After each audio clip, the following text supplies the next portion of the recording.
Many people describe destroyers as kind of, they call them greyhounds, but they also refer to them as the workhorses of the Navy, pretty much because they're almost like this Swiss Army knife.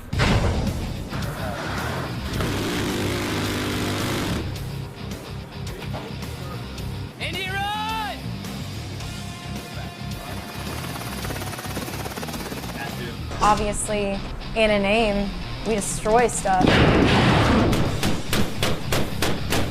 The mission of the destroyer is basically we're a warship. Basically, just to bring the heat.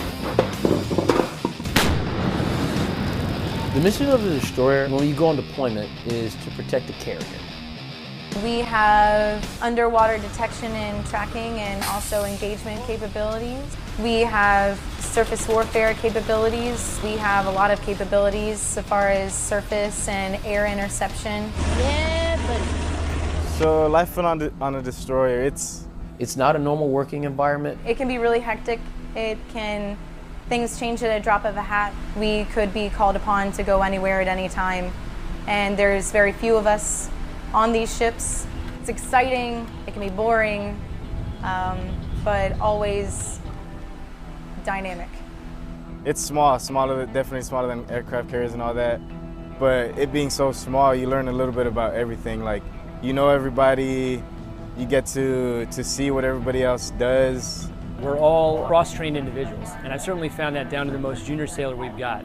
They are kind of rough and ready to get into whatever needs to be done day to day. There's no one just doing their core role on a destroyer if that destroyer is actually succeeding at its mission set. With 270 or 340 people, no one can stand on the sidelines. You learn a lot of your rate on a destroyer. It depends on the day, but most days it's, you wake up, get out of your rack, get ready, go get dressed, shower, whatever you do what you gotta do, and you go to work. No matter what you do, you always have a watch and stand. So for me, for example, I stand watch in the morning and at night. And all the time in between is work time or personal time. Everyone stands watch because the ship has to be manned 24/7, right? We're on the water, so we have to basically be eyes and ears at all times. We also have drills during the day. It could be damage control drills. We also have training, our normal mess decks and galley hours, recreational time. So different people there, they could be on a nocturnal schedule. They could be absolutely sleeping during the day and working or standing watch during the night. It just depends. So if we don't keep track of the days, or if we don't try to go out, it'll be Wednesday for a week straight and won't even realize it. So the first time I went underway, it was Wednesday for 3 days, because if you think about it, our days are in 2 parts, so it'll be Monday part 1 and 2. That's how we keep track of it. So it's just trying to keep track of those types of things. Going into the Thunderdome. My name is Fire Controlman Aegis First Class Surface Warfare Amanda Michelle Kellis. I'm from Vass, North Carolina. I'm a spy technician on board, so my radar is the primary air and surface search radar, high power 360-degree multifunctional phased array. We're able to pick up targets from a really far distance away and be able to track them even further and help our ship be able to have early warning for any inbound air or surface combatants. We're going to make sure we know you. Who are you? What are your intentions? This is a U.S. Navy warship. We are not to be messed with. I mean, sometimes it's slow, but sometimes it's absolutely the opposite. And then, almost immediately, it could just mellow out again. It's just... Exercise. Set. Yellow. Safe. Weapons posture 1. Air. Oh, I can't wait to shoot a missile. Oh, yeah. 172.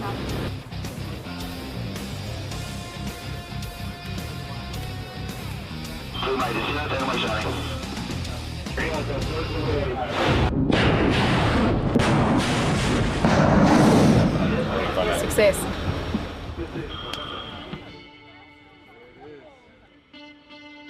Okay, my name is Ashley Lisette Sepulveda. My job title is electronic technician. I am from Miami, Florida, but my entire family is from Puerto Rico. I actually did not want to go to a ship. I didn't know any surface ships at all. I only seen carriers, and that's because of movies. My job on a destroyer, I'm an electronics technician. Another word that they call us as ETs is the everything tech. So it's pretty funny because we do essentially fix everything on the ship, from phones to simple speakers to more complex systems like weapon systems, communication systems. So yeah, we get hands-on with pretty much anything electronic.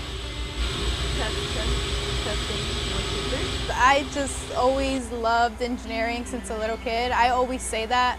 I just thought everything that I'm doing is really, really cool. I get a little bit like nerdy when it comes to what I do. I definitely love DDG. I'm really glad that I came to a small boy versus a big tech because I get to touch all of the equipment as an electronics technician, and that's why I joined, because I love being an ET. I did engineering a lot in high school, and I went to college before this. Here I'm getting the experience as I wanted as an electronic technician, being hands-on with all the equipment. Because we're in such close premises with all the equipment, one person essentially will be able to do all, versus on a carrier or a bigger deck, they have several departments that can handle, let's just say, one specific equipment. So they'll be working on that one for most of their time, rather than an ET on a small boat, you would be working on everything. Okay, so my first name is Victor, last name Rocha.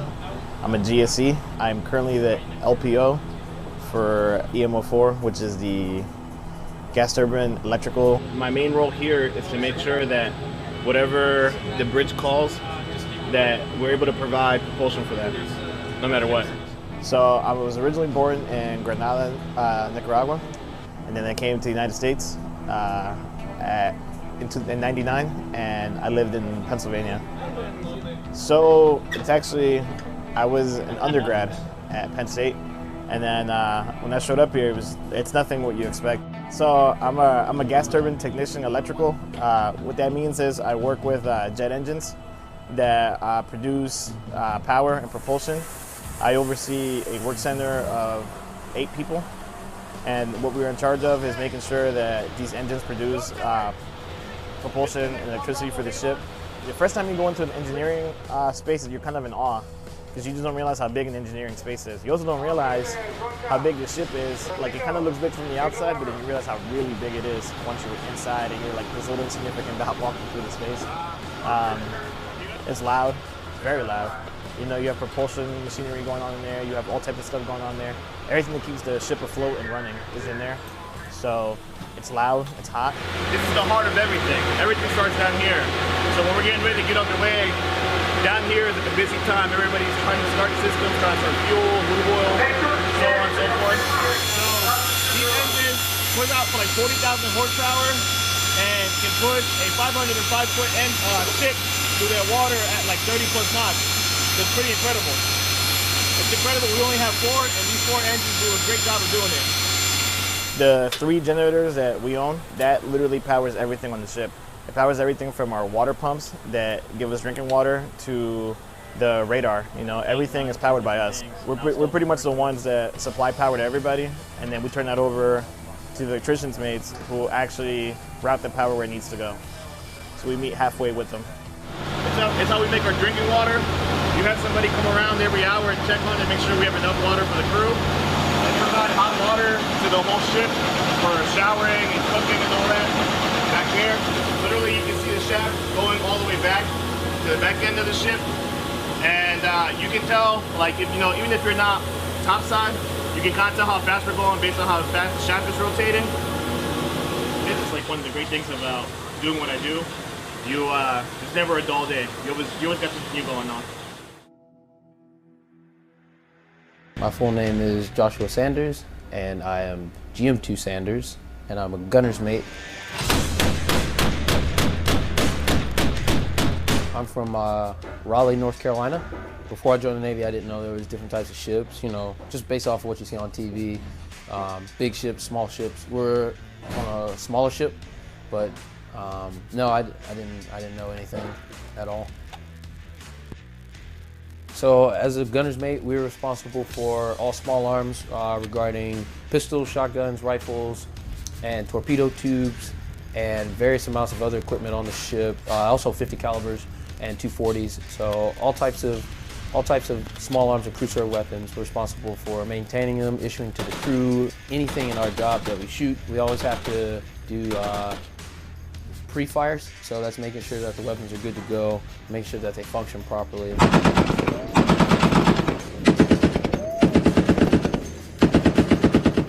So it's like, okay, cool, we had a fun day of shooting, now we got to clean up. Doing a hazmat? No, I don't know.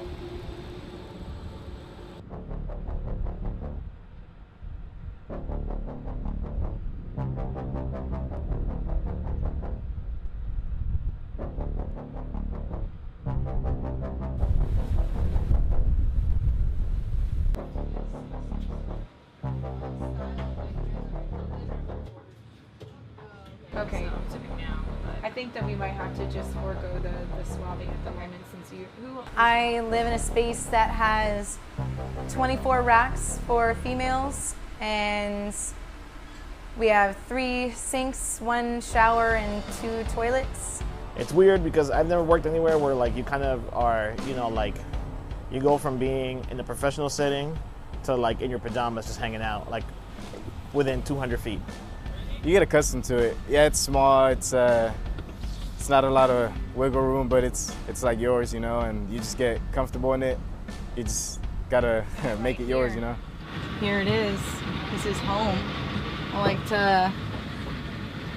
can sit up in it, which is pretty nice, because otherwise you're kind of constricted to this little like tinder box of love.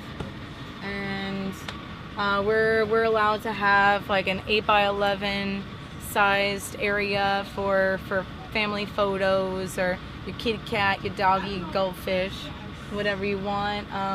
We each have our EVDs, or emergency escape breathing devices, just in case, you know, bad business happens, lights go down, there's a fire and smoke, we can clock that guy on, and we've got good breathing air for about 15 minutes to be able to egress out of this space and topside.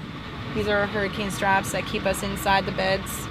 I'm sure the more tinier folks, there's a little bit more margin for error. It's all right, you know, you just got to remember where you are, because if not, you know, you'll wake up and hit your head. It's not too bad. It's really not. Just hop in there, you know, like literally. Bam. Right on in, you know. It's comfortable. Oh yeah, honestly, somebody told me this when I first entered the Navy. It's literally the best sleep you'll ever get because the ship's rocking. So even if it's like 3 or 4 hours, it's probably some of the best sleep you'll ever have. The XO is very keen on if the light touches it, then there could be dust. So he creeps around really, really thoroughly. So in anticipation of him coming here, I'm just gonna, while we're talking, just kind of straighten up people's business. Gear drift, crash on the deck, sleeping bag and the angle irons. So we just did Berthing 3's berthing inspection. It's something that we do daily. The premise behind it is that this is our largest berthing on board.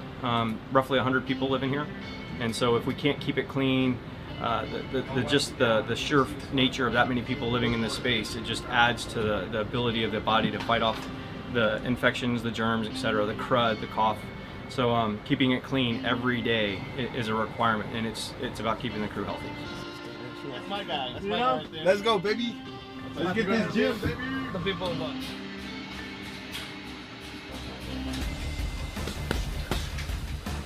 So the gyms are very small, they get very crowded, and they get very hot and sweaty. That's the best thing about ship life. You get creative with tiny spaces. You figure out how to make it work. You don't know what's going to happen in the middle of the ocean. You don't know if you are out there fighting a fire or a damage, or we get hit by something. You would have to swim, you would have to pull yourself up. You don't know what dangers you will face, and if your body is not physically prepped for the stamina endurance that you're about to face, then you are in danger of yourself, and maybe putting other people in danger, because they might have to go back to help you because you can't physically help yourself. Kind of prison workouts in a way, I suppose. I run on a treadmill as well.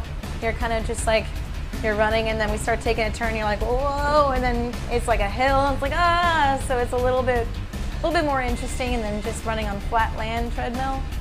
The things get heavier, then things get lighter, and then things get heavier. The four of us work together. We're all GSEs.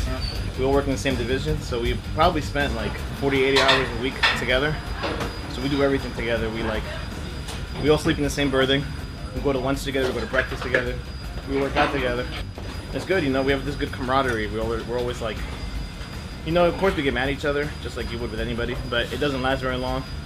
You know, you're gonna be with this guy this whole underway, this whole month. Like, you know, we get along great. You know, he's like a brother to me, and vice versa. You know, we all know each other's families and stuff. Like, you know, like you end up being real close. Like, even outside of work, we hang out together.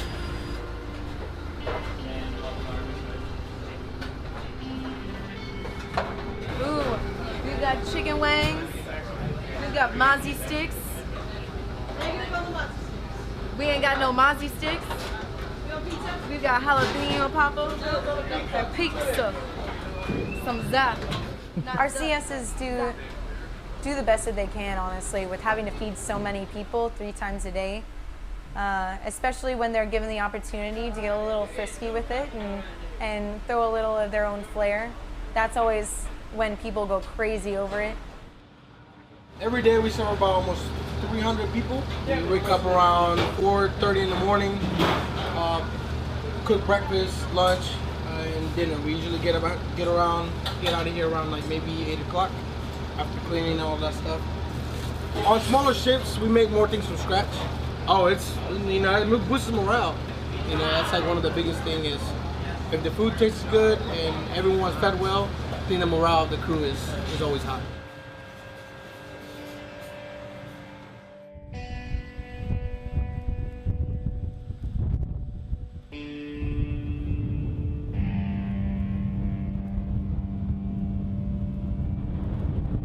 He's thirsty. He's been working all day. John So, Louis. the best thing about being underway, everybody makes fun of each other. Yeah. Especially Trenko. Never. That's like, I never do that. Like, we all literally depend on it. If like EM1 fails to do his job, then like we don't have any lighting anywhere, no matter how much power we produce, you know, and so on and so forth. So like, we give each other a lot of crap, but you know, like we all work literally shoulder on shoulder. So it's kind of like a, you know, it's like your brother. You hate him, but you love him. In the middle of the ocean, we make our own water, we make our own power, and we make our own support system. Your loved ones, they're elsewhere. And you really just have email or snail mail or care packages. So you got these people that you work with that all of a sudden are your support system, that are there helping you whenever things may not be going right at home, or you're missing something like holidays or birthdays or births of children. It feels like a family. It's a good feeling. It's a good feeling to know you have so many people who have your back and vice versa. It's kind of almost like your given family. You can't exactly choose who you're on the ship with. After a time, people just grow on you. You know, you have to engage with these people on the daily, especially on a destroyer. The brotherhood. You know, I never really had people to, you know, say, you know what, hey, I got your back. You know, the way I look at it, they are pretty much my brothers, you know, and I hope that I've been a good brother to them as they have been to me. Since I've been in, I've never met anyone who fails to give like less than 100%, you know, like everybody's always willing to be up for the task. We all know how important it is to rely on one another. Like if I fail, that person fails, and so it's a domino effect. No matter what rank you are, no matter what rate you are, you're here for a reason, and everybody has a job, it has a purpose, and we all take care of each other. The crew is going to become a second part of family, and they're going to be the ones having your back when things go wrong. I couldn't not recommend going on a destroyer. It's definitely an interesting lifestyle.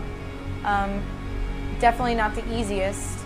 So if you're up for a challenge, it's definitely a place to consider. You get the real feeling of being a sailor and being in the Navy, which is being part of a crew. You get the sense of pride of like, you know, not just serving your country, but like, you know, like being part of like a command that can do all these missions and you know, you see the fruits of your labor every day. Like what you work and what you do literally comes to fruition all the time you walk around. It's sometimes it's card games and joking around and goofing, but you can't really, when you're standing on like this steel ground, you can't really forget what you're here for.